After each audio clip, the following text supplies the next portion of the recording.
তো তাকওয়া জবান কন্ট্রোল করার একমাত্র মেডিসিন। আল্লাহর বিশেষ কিছু বান্দা, এদের কাছে তাকওয়া আছে, এদের নেক নজর লাগাও, তাহলে তাকওয়া কলবে তোমার ভেতরে চলে আসবে। আল্লাহর ভয়, আল্লাহর ভয় যতদিন পর্যন্ত আসবে না, আমি হাফিজুর রহমান কেন, মক্কা মদিনার ইমাম কেন, স্বয়ং রসুলও যদি বয়ান করে কপালে কালেমা ঝুলে না। যেই নবীকে চেহারার দিকে, মুবারক চেহারার দিকে তাকাইলে পেটের ক্ষুধা থাকে না, যেই রসুলের চেহারার আলোতে ঘর অন্ধকার আলোকিত, যেই রসুলকে এক নজর দেখার জন্য গর্তের সাপ অপেক্ষায় আছে, সেই রসুলকে একদিন না 13 বছর দেখছে, কাছে বৈশা বয়ান শুনছে, কপালে কি আসে নাই, কালেমা আসে নাই। এরম নিকৃষ্ট বেঈমানের নাম জানেননি? আবু জাহল। যতদিন পর্যন্ত আল্লাহর আদালতে দাঁড়ায় হিসাব দেওয়া লাগবে, ভয় না আসবে, ততদিন পর্যন্ত অন্তরে তাকওয়া আসবে না। আর তাকওয়া ততদিন পর্যন্ত আসবে না যতদিন পর্যন্ত আল্লাহর প্রিয় বান্দা উলামায়ে আহলে হকের দোয়া নেক নজর না নিবে, ততদিন পর্যন্ত তাকওয়া অর্জন হবে। ইয়া আইয়ুহাল্লাযীনা আমানুত্তাকুল্লাহ ওয়া কুনু মা'আস সাদিকিন। সবাই তো মানুষ, তবে সবাই প্রিয় মানুষ না। জমিনের মধ্যে উটনি আর উটের অভাব নাই, সব আল্লাহ বানাইছেন, তবে সব উট আর উটনি দামি না। রহমতের নবী যেই উটে সফর করেছেন, ওই উট আল্লাহর জান্নাতে যাবে। সালেহ আলাইহিস সালামের সাথে যেই উটনির সম্পর্ক, ওই উটনি জান্নাতে যাবে। আপনার পাশে পিপিলিকা আছে না নাই? সব আল্লাহর বানানো, তবে সব পিপিলিকা সমান না। সুলাইমান নবীর সাথে যেই পিপিলিকার সম্পর্ক, ওই পিপিলিকা জান্নাতে যাবে। রহমতের নবী বলেন, মাছ মাছ জাতীয় ইলিশ মাছ যতই জাতীয় বানাও আল্লাহর কাছে দামি না, তবে ইউনুস নবীরে যেই মাছ পেটে নিছে, ওই মাছ জান্নাতে যাবে। সবাই মানুষ, তবে সবাই প্রিয় মানুষ না। সবই তো মাছ, তবে ইউনুস নবীর মাছের মতো দামি না। সবাই তো মানুষ, তবে আল্লাহর কাছে সব মানুষ দামি না। কয় কে দামি? কয় ইন্না আকরামাকুম ইনদাল্লাহি আতকাকুম। আল্লাহর কাছে দামি ওই বান্দা বান্দি যার মধ্যে থাকবে তাকওয়া, আল্লাহর ভয়। আমি যদি এখন আপনাদের জিজ্ঞাসা করি, আপনারা কারা কারা আল্লাহকে ভয় করেন? এত বড় চালাক আপনারা যে দুই হাতের সাথে পাও আলগি দিয়ে কইব আমরা 4 হাত পায়ে ভয় করি, হুজুর্গ থেকে ভয় করি। নামাজ না পড়লে কি হইব? ঈমান তাজা। মাঝে মাঝে একটু বিড়িটা নেই তো, এ আর সমস্যাটা কি? একজনে নামাজ পড়ছে, ছোট ভাই হুজুর হয়ে গেছে, বড় ভাই হইতে পারে না, এরকম হয় না? ছোট ভাই হুজুর হইয়া পাগড়ি ফুগড়ি লাগাই এলাকায়, আরে দাওয়াত, দেশি মুরগি ছাড়া কোনো দাওয়াত নাই। বড় ভাই কয় তোরে মানুষ বানাইলাম আমি, মুরগি খাও তুই, এটা কেমন হইল? ছোট ভাইয়ের একদিন ধরে খায়, ব্যাপারটা কি?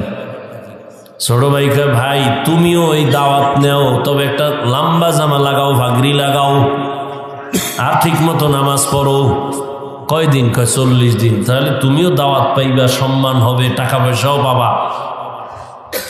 কেউ না দিলে আমি দেব, হাদিয়াও তো আছে, দেশি মুরগি খাওয়ান, আবার হাদিয়াও আছে। এরপর আবার মাফও চাই, হুজুর মনের মতো আপনার খেদমত করতে পারি না, মাফ করে দিই। কত সম্মান আল্লাহ দিছেন কোরআনের বরকতে। বড় ভাই ছোট ভাইয়ের বুদ্ধি লইয়া যে দাওয়াতটা যা 2-1 দিন পাই, কিন্তু টাকাটা তো পামো অনেক, মানুষে না দিলেও ছোট ভাই দিবে, কামাই করতেছে। 40 দিন নামাজ পড়া ছোট ভাইয়ের টাকা দে। ছোট ভাই কয় তুমি 40 দিন পড়ছো নামাজ? কহ নামাজ পড়লে তো টাকার লোভ থাকার কথা না। বড় ভাই কেরম একটা প্যাঁচ লাগাবে আমি আগেই বুঝছি, এই জন্য এই যতদিন নামাজ পড়ছি একবার ওযু করিনি।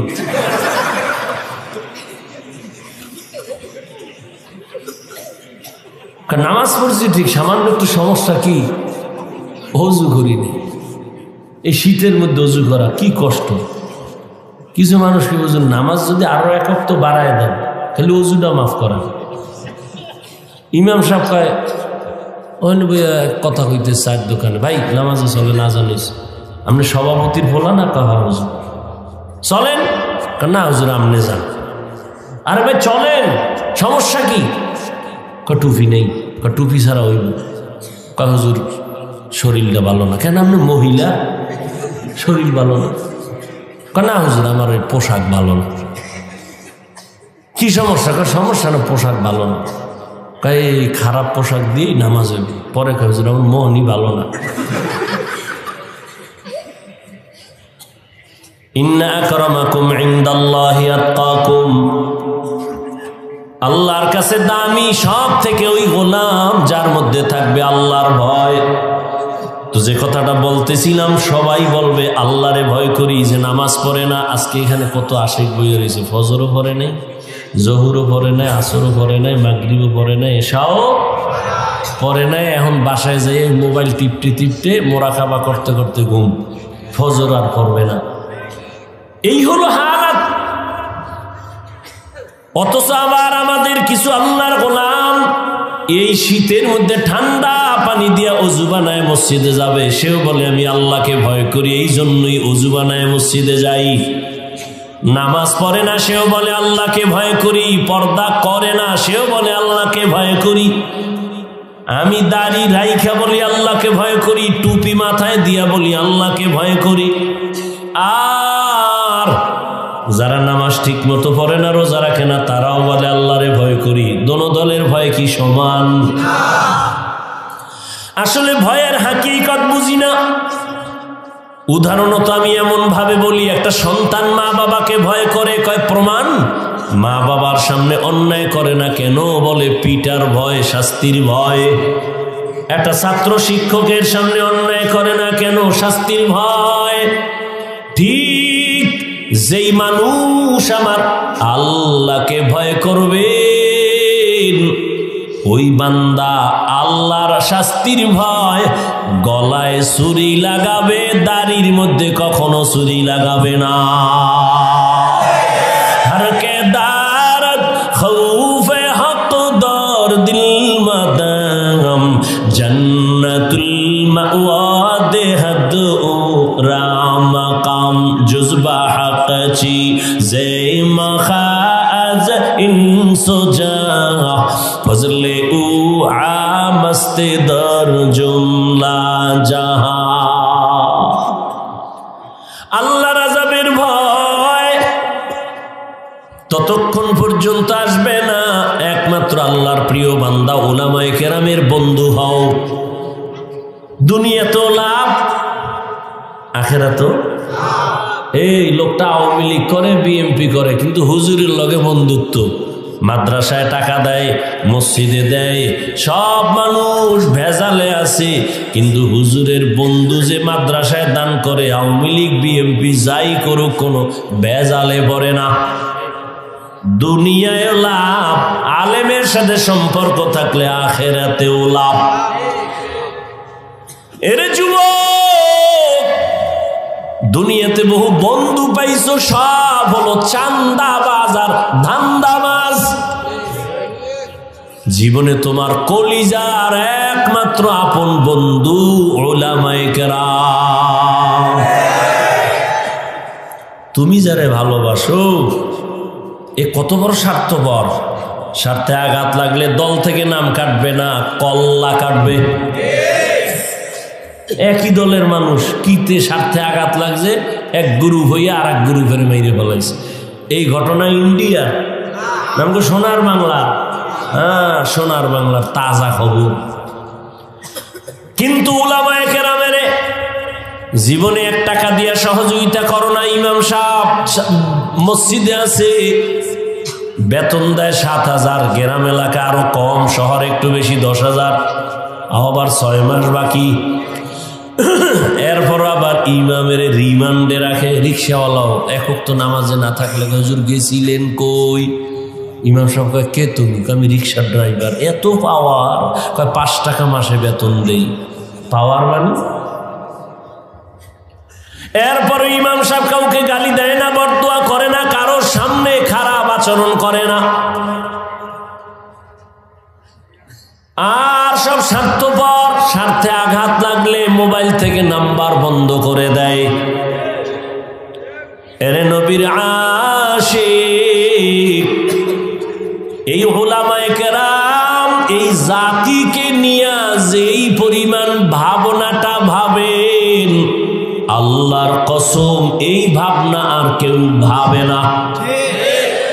সবাই ভাবে নিজের চেয়ার কেমনে ঠিক রাখবো, নিজের দল কেমনে বড় করবো, ঠিক নেই? কিন্তু ওলামায়ে কেরাম নিজের মাইয়া, নিজের ফোলা, নিজের বউ, নিজের পরিবার নিয়ে ভাবে না, উম্মত নিয়ে ভাবে। এই কারণে জীবন বাজি রেখা ছাত্র জনতার বৈষম্য বিরোধী আন্দোলনে ছাত্ররাও নামছে, ওলামায়ে কেরাম যখন নামছেন সফলতার চাঁদ উঠছে। হুজুরেরা ক্ষমতার জন্য নামছে? নামলে তো কেউ উপদেশটা নামা, আমরা উঠি, কেউ কইছে? কয় নাই। কে চেয়ারে থাকা দরকার নাই, তবে রেড সিগন্যাল দিয়ে রাখছে হুজুরেরা, জুলুম করলে ছাড় নাই, জুলুম করলে কোনো ছাড় নাই। প্রয়োজনে আবার ময়দানে নামবে। মুসলমান আন্দোলন একদিন করে না, মুসলমান জীবন একবার দেয় না। জালেমের বিরুদ্ধে মুসলমান। আল্লাহর প্রিয় বান্দা উলামায়ে কেরাম, এদের বন্ধু হইয়া চলো, এদের নেক নজর রাখবে তো তোমার অন্তরে আল্লাহর ভয় চলে আসবে। আল্লাহর ভয়, যখন আল্লাহর ভয় নিয়ে বান্দা চলবে, সারা দুনিয়ার মানুষ না অন্য প্রাণীও তাকে ভয় করবে, সম্মান করবে। এরে নবীর আশিক, আল্লাহর প্রিয় বান্দা যারা, তাদের আল্লাহ আলাদা পাওয়ার দান করেন, যে পাওয়ার সবাই পায় না। ওই পাওয়ারের নাম কোরআনের ভাষায় ফুরকান, হাদিসের ভাষায় ওই পাওয়ারের নাম ফেরাসাত। ইয়া আইয়ুহাল্লাযীনা আমানু ইন তাত্তাকুল্লাহ ইয়াজআল লাকুম ফুরকানা। قال النبي صلى الله عليه وآله وسلم اتقوا فراسة المؤمن فإنه ينظر بنور الله। আল্লাহর বিশেষ বান্দা যারা, এদের আল্লাহ পাওয়ার দান করেন, তোমরা সতর্ক থাকিও তাদের এই পাওয়ার সম্পর্কে, খবরদার যেন বেয়াদবি না হয়। আল্লাহর ওলিদের নেক নজরে পাওয়ার, তারা যা দেখে অন্যেরা দেখে না। উজানির জমিন, চাঁদপুর জেলার কচুয়া থানা, কারি ইব্রাহিম রহমাতুল্লাহ আলাইহি, রশিদ আহমদ গঙ্গোহীর খলিফা। উজানি নাম শুনছেন নি? কারি ইব্রাহিম নোয়াখালী বাবার টাকার পাহাড় ফালাইয়া ইলমের মোহাব্বতে চলে গেলেন ভারতের জমিনে। এই এখন বয়ানের টাইম না, এরপরও কইতেছি আপনাদের মোহাব্বতের উপরে। ধৈর্য না থাকলে বলেন ছেড়ে দিই, তো উঠা বসা করেন কেন? এটা নাটকের মঞ্চ নাকি? সামান্য কিছু সময় বসবেন, আমগো তো সারা জিন্দেগির কষ্ট। আল্লাহ সবাইকে কবুল করেন, হেদায়েতের নূর দিয়ে আমাদেরকে আল্লাহ কবুল করেন। উজানির জমিন হিন্দুদের বিশাল বড় বালিখানার জমিন, জঙ্গল সাফ করার জন্য ভেতরে গেলেন। গিয়া তাকায় দেখেন একটা গম্বুজের ভেতর একটা বাঘ তার বাচ্চারে দুধ দেয়। কারি ইব্রাহিম কয়, রে বাঘ, বনি আদম এখানে আসছে, তাড়াতাড়ি তুমি তোমার গন্তব্য গ্রহণ করো। কারি ইব্রাহিম বলতে দেরি, বাঘ তার বাচ্চা কাঁধে নিয়ে হাঁটা শুরু করতে দেরি করে নাই। বুঝেননি কিছু? কি বুঝেন?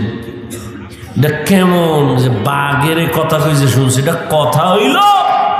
আমনে কোন সুবহানাল্লাহ নাউজুবিল্লাহ কইলে হুজুর গো অভাব নাই, কবি 13 বার নাউজুবিল্লাহ। এটা কেমনে সম্ভব?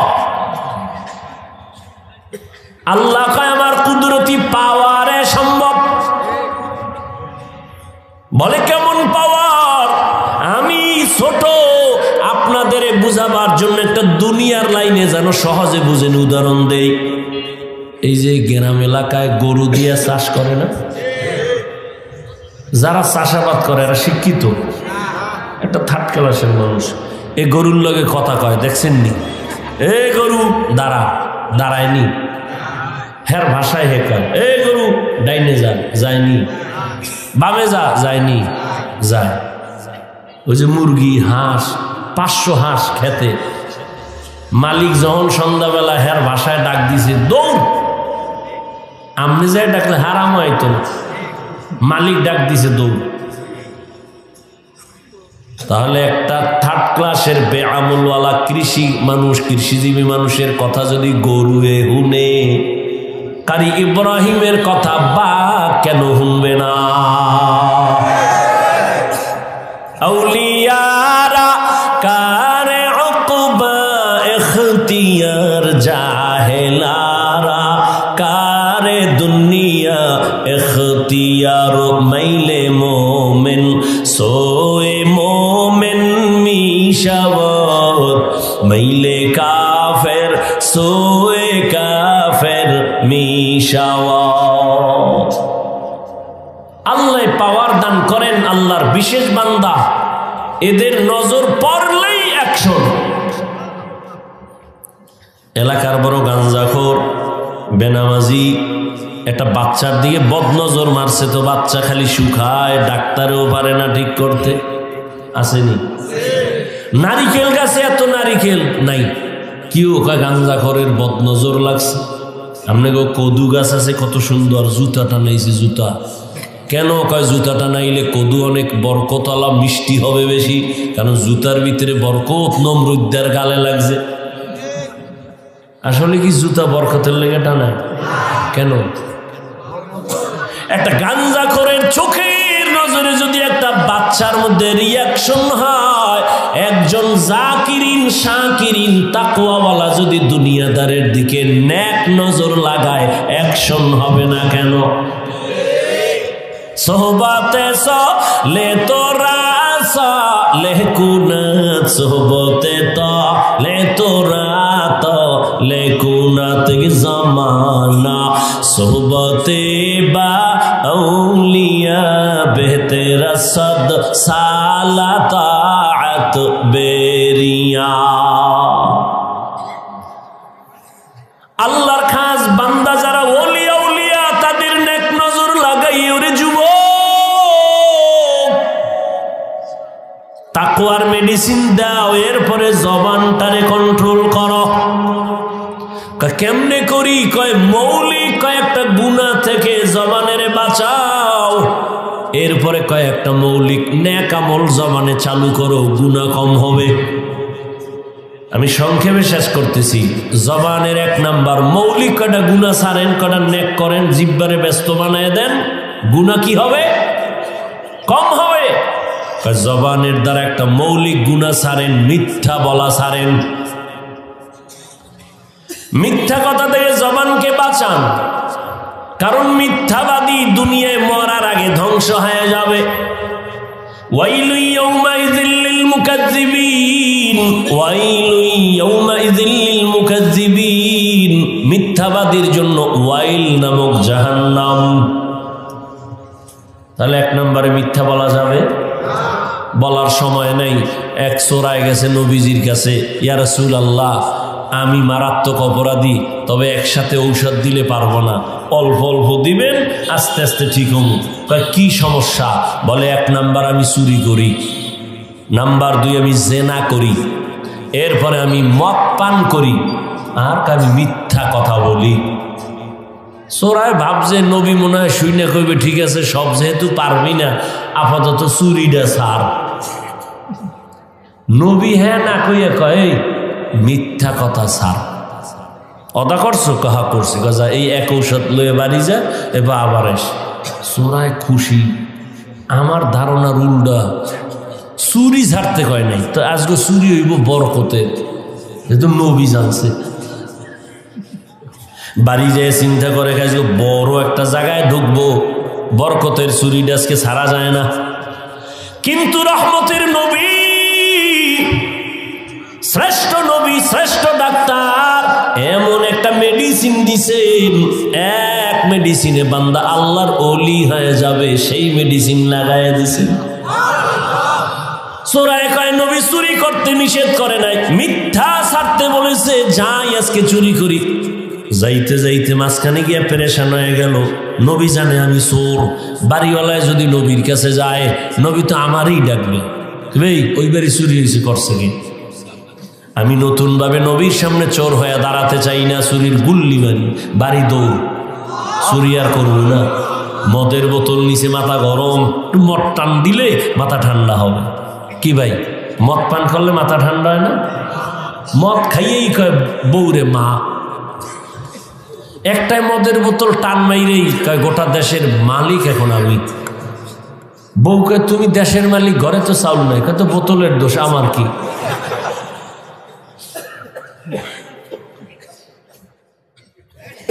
মদের বোতল নিচে মদ পান করবে, ওই ধারণা চলে আসছে।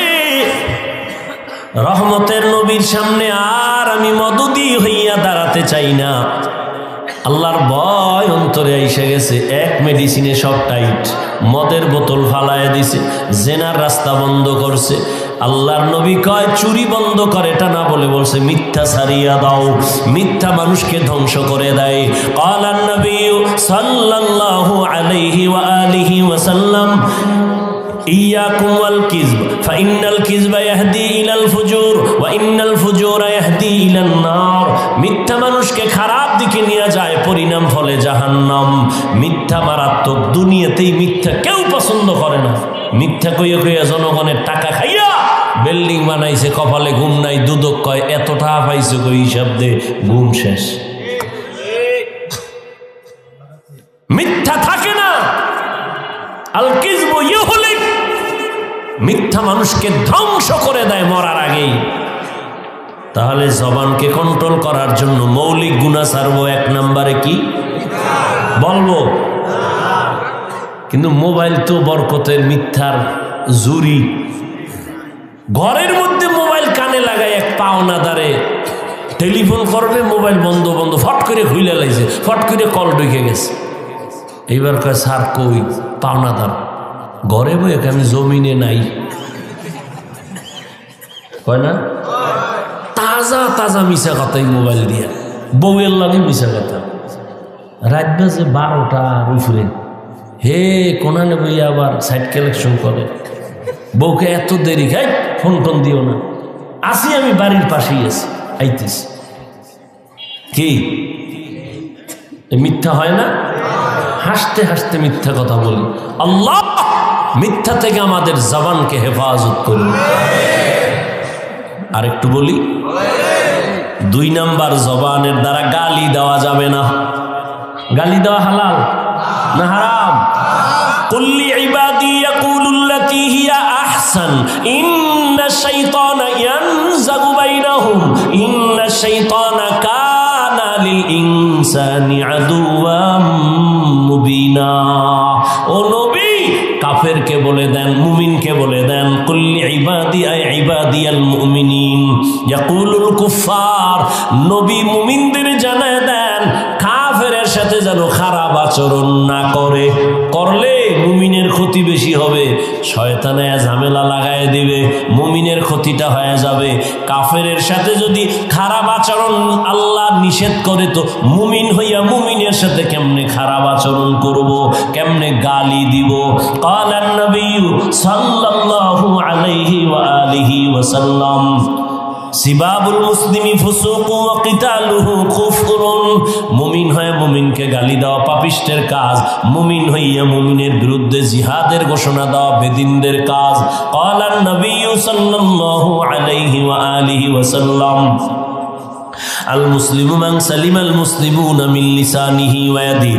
পরিপূর্ণ মুসলমান ওই ব্যক্তি যার হাত আর জবান দ্বারা অন্য মুসলমান কষ্ট পায় না। মিথ্যা থেকে জবানকে বাঁচাইও। 2 নম্বরে কি বলছি? গেছে 1 মিনিটে বুঝলাম, বলতেছি এর মধ্যে বুঝলে গেছে। মানে নিজের স্বার্থে লাগলে আর কোনো উপায় নেই। কয় ভাই দাওয়াত, কা আলহামদুলিল্লাহ, কয় আমনের বাড়ি, কয় নাউজুবিল্লাহ। 1 নম্বরে মিথ্যা বলা যাবে না। দ্বিতীয় গালি দেওয়া। 3 গীবত থেকে জবানকে বাঁচাও। কি থেকে?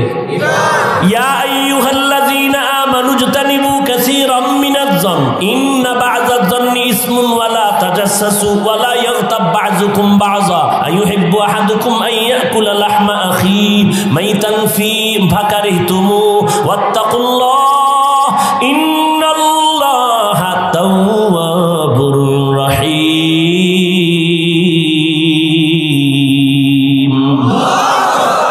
আল্লাহ বলেন, মুমিন খারাপ ধারণা করিও না, কারো গীবত শিকায়াত করিও না। তুমি কি পছন্দ করো জিন্দা না মরা ভাইয়ের গোশত খাবা?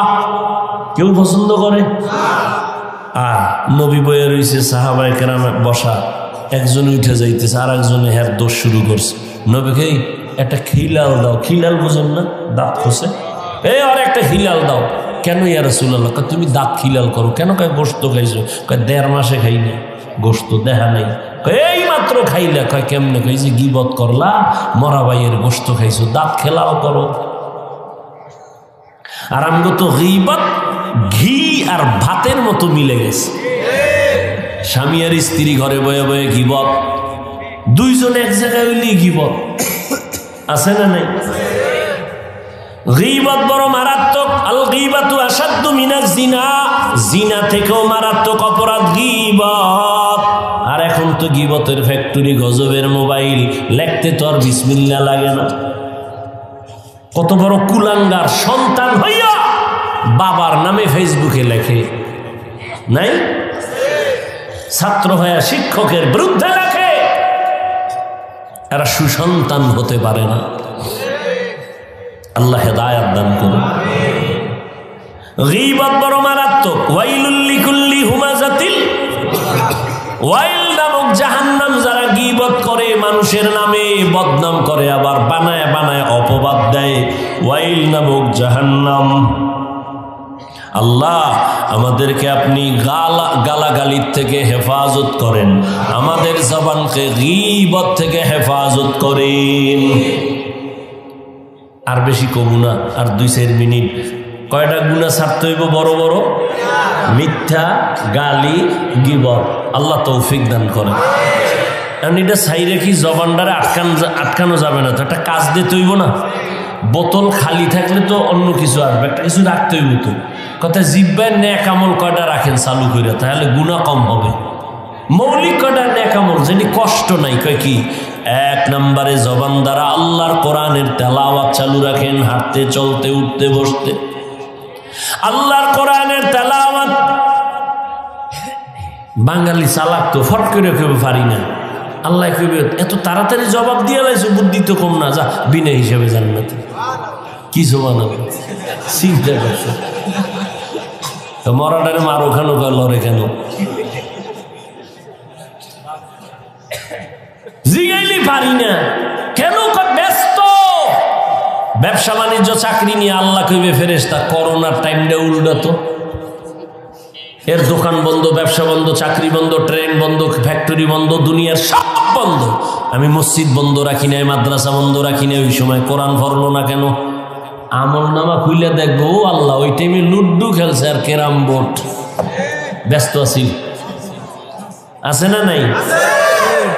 এইবার যতই যুক্তি দেন, আমি আপনার একটু আটকাই ধরি। মাওলায় ধরলে তো ছাড়তে পারবেন না, আমি একটু ধরি। আচ্ছা আলহামদু সূরাটা পারেন না? কুল হু আল্লাহ, ইন্না তাইনা পারেন? রেডি করেন। দৈনিক 41 বার ইন্না তাইনা সূরা পড়েন, 11 বার আগে দুরূদ শরীফ পড়ে, 11 বার দুরূদ শরীফ আমল করেন। দোকানে বসে আছেন, 50 বার কুল হু আল্লাহ সূরা পড়েন, আগে 5 বার দুরূদ শরীফ, পরে 5 বার দুরূদ শরীফ। এভাবে পড়ে আল্লাহর কাছে চান। আলহামদু সূরাটা ফজরের সুন্নাত 2 রাকাতের পরে, ফরজ নামাজের আগে 41 বার আলহামদু সূরাটা পড়েন। পানির মধ্যে দম করেন, পানির মধ্যে আলহামদু সূরা 41 বার পড়া, এরপরেই পানিটা ঘরের সবাই পান করেন। সূরাতুশ শিফা, সূরা ফাতিহা আলহামদু সূরা সব রোগের ঔষধের সূরা।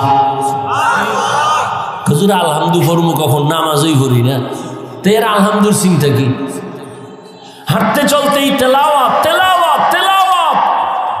ও পর্দার আড়ালের আম্মা জানেরা, বোনেরা, ঘরের মধ্যে আছেন, কোরআনের তেলাওয়াত, ফজরের নামাজের পরে সূরা ইয়াসিন তেলাওয়াত করেন, যোহরের নামাজের পরে সূরা আর রহমান তেলাওয়াত করেন, আসরের নামাজের পরে সূরা নাবা তেলাওয়াত করেন। আম্মা ইয়াতাসাআলুন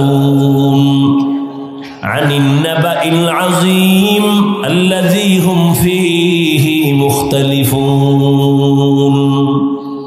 মাগরিবের নামাজের পরে সূরা ওয়াকিয়া, ইযা ওয়াকাতিল ওয়াকিয়া লাইসা লিওয়াকাতিহা কাযিবা। আল্লাহর কসম, লাগাতার যদি আম্মা জানেরা সূরা ওয়াকিয়ার আমল করেন, রিজিকের কষ্ট কোনোদিন হবে না। এশার নামাজের পরে সূরা মুলক, তাবারাকাল্লাযী বিয়াদিহিল মুলক ওয়া হুয়া আলা কুল্লি শাইইন কাদির। তেলাওয়াত বড় মজার, একটা অক্ষর পড়বেন সাথে সাথে 10টা নেক আল্লাহ দান করবেন। তেলাওয়াত শিখেন, শিখেন, কত মজা। এই ভাই দোকানে বসে আছেন, কোরআনের তরজমা বাংলা পড়েন, বাংলা তরজমা পড়েন, কয় কিন্নু টাকা নাই, মোবাইল তো দেখেন, ওখানে বাংলা কোরআন ডাউনলোড করেন, কইরা কইরা তরজমা দেখেন। ওয়াইলুল লিকুল্লি হুমাজাতিল লুমাজা, তরজমাটা দেখেন। আল কারিআতু মাল কারিআ, তরজমাটা বাংলায় পড়েন। কোরআন পড়লে এক মজা, অর্থ জানলে আর এক মজা। যত পড়বে তত মজা, যত শুনবে তত মজা। এর মতো মজার কথা জমিনে আর কোথাও নাই। এই দুনিয়ায় এক কবিতা বারবার ভাল লাগে না, গান ভাল লাগে না, এক বয়ানও ভাল লাগে না। হ্যাঁ, হুজুরে একই বয়ান করে, কিন্তু কোনোদিন কইছেন ইমাম সাহেব আলহামদুলিল্লাহ আজকে একটু বাদ দিবেন নি, জীবনভর বহু শুনছি, এবার নতুন আর একটা সূরা আলহামদু বাদ দেন। কেউ বলছে? বরং যার কণ্ঠ যত সুন্দর, তার তেলাওয়াতে মজাও তত কি, কত মজার তেলাওয়াত। এক নম্বরে জবানে তেলাওয়াত। আচ্ছা, তেলাওয়াত পারেন না, টুকটাক করবেন, কিন্তু আর একটা আমল আছে, জিকিরের আমল। হাঁটতে চলতে উঠতে বসতে জিহ্বারে ব্যস্ত রাখেন জিকির দিয়া, লা ইলাহা ইল্লাল্লাহ। মজা লাগে না? কেমনে লাগবে? আল্লাহর জিকিরের মজা নাই তো কেমনে পাবেন? আপনি তো মজা বুঝেনি না। কুমিল্লার রসমালাইয়ের মধ্যে কি মজা, এই মজা আপনি না খাইলে বুঝবেন কেমনে। শিবচর বাজারের মধ্যে আমাকে মোতামিম সব মিষ্টি খাওয়াইছিল, রসগোল্লা, খুব মজা, খুব মজা। আমি যদি এক জায়গায় গান গাই হবে না, ওই মজা সে খাইয়া বুঝতে হবে। আপনিও মুসলমান, আমিও মুসলমান। আমনেরে বয়ান করতে করতে বুড়ো হয়ে যাইতেছি। আজকে বয়ান করবো হিন্দুদের, বৌদ্ধদের, খ্রিস্টানকে। আমনেরে বয়ান করবো কেন? অথচ আমনেরে তালি দিতে দিতে তাবলিগ লাগো বেউস। এমন বেউস যে কয় আমরা এক দলে পারি না, আর এক দল, 2 দল হয়ে গেছে তাবলিগ। কি হয়েছে না? 2 দল অনেক কাম কমে নাই, বাইরে গেছে, জিদ বাড়ছে। হ্যাঁ, দোনো দলে হোমানে কাম করো, দোনো দলে কাম করে না, কাম করতেছে, কেউ বইয়ে নাই। পিসাবরাও মেহনত করতেছে, আমরা বক্তারাও হুশ নাই। কি হইল ফলাফল? আমি টুপি মাথায় না দিলে লজ্জা লাগে। তুমি কত বিএবি মুসলমান, টুপি দিতে তুমি লজ্জা পাও। আমি দাড়ি কাটতে লজ্জা পাই, তুমি দাড়ি রাখতে লজ্জা পাও। তুমি কত হাই কোয়ালিটির মুসলমান। আমি মসজিদে না ঢুকলে লজ্জা পাই, তুমি মসজিদে ঢুকতে গেলে লজ্জা পাও। আমি পর্দা না করলে লজ্জা পাই, তুমি পর্দা করতে গেলে লজ্জা পাও। তুমি কেমন মুসলমান? তুমি কেমন মুসলমান?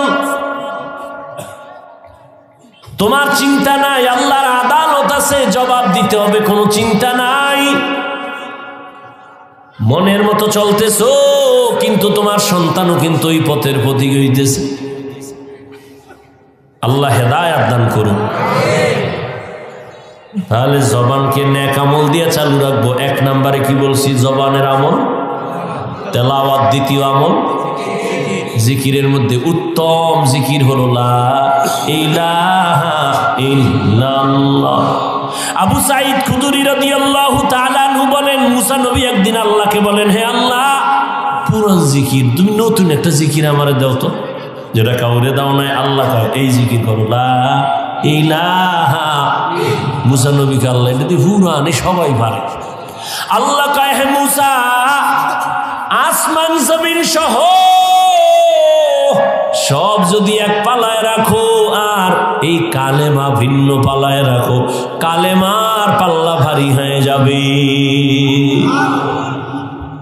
এই জিকির করতে কষ্ট হয়, হাঁটতে চলতে সবসময় জিকির করবেন, আল্লাহ তৌফিক দান করে। আর একটা আমলের কথা বলবো, করবেন নি নাইলে হুদা কইয়া লাভ কি? ইনশাআল্লাহ করবেন। প্রথম আমল কি বলছি? তেলাওয়াত। দ্বিতীয় আমল জিকির। তৃতীয় দরুদ শরীফ। কি সব সময় সাল্লাল্লাহু আলাইহি ওয়া আলিহি ওয়াসাল্লাম, সাল্লাল্লাহু আলাইহি ওয়া আলিহি ওয়াসাল্লাম, সাল্লাল্লাহু আলাইহি ওয়া আলিহি ওয়াসাল্লাম। পারবেন না ইনশাআল্লাহ? আল্লাহ আমাদের তৌফিক দান করুন। আর একটা আমল ইস্তেগফারের আমল। যত কোটি টাকা ঋণী থাকেন, ইস্তেগফারের আমল এমন একটা আমল, রাত আসলে যেমন দিন থাকে না, দিন আসলে রাত থাকে না, ঠিক তেমনি ভাবে যারা ইস্তেগফারের আমল করবে তাদের আমল নামে কোনো গুনাহ থাকে না। আস্তাগফিরুল্লাহাল আযীম, আস্তাগফিরুল্লাহাল আযীম, আস্তাগফিরুল্লাহাল আযীম, আস্তাগফিরুল্লাহাল আযীম। এটা কষ্ট, কমপক্ষে 100 থেকে 300 বার পড়বেন ইনশাআল্লাহ। পারবেন না ইনশাআল্লাহ? জবানকে কন্ট্রোল করবেন, মিথ্যা বলা যাবে না, গালি দেওয়া যাবে না, আর কি বলছিলাম, গীবত করা যাবে না। আর এদিকে নেক আমল চালু রাখবেন, তেলাওয়াত, জিকির, দরুদ শরীফ, আর কি ইস্তেগফার। জবান কন্ট্রোল কিছু হবে না, ইনশাআল্লাহ হবে। আর এডি যতই চেষ্টা করেন আলেম ওলামার সাথে লাইন রাখতে হবে। মোবাইল যতই দামি বলেন, চার্জ না থাকলে কাম হবে? আপনার ঈমান আমলের চার্জের পাওয়ার হাউস উলামায়ে কেরামের দোয়া, আল্লাহ কবুল করে। মাদ্রাসার মাহফিল, যারা বুজুর্গ গুনাহ টুনা নাই এরা যাইতে পারে না, কারণ দোয়া তো তারা করবে যাদের গুনাহ মাফ করানোর দরকার। আল্লাহর কাছে একটু দোয়া করব কি? আর যা গুনাহ নেই এখন দোয়ার দরকার নেই, দোয়া টয়া করে যাইবেন নি মা বাবার জন্য। তাই আর আর 5-7টা মিনিট বসবেন, আল্লাহ কবুল করে। ফাঁকে মাদ্রাসার জন্য একটু কথা না বললেই না, অনেক খরচ এই মাহফিল মাদ্রাসা, একটু সহযোগিতার হাত যদি বাড়ান। ভাই আমরা মুসলমান।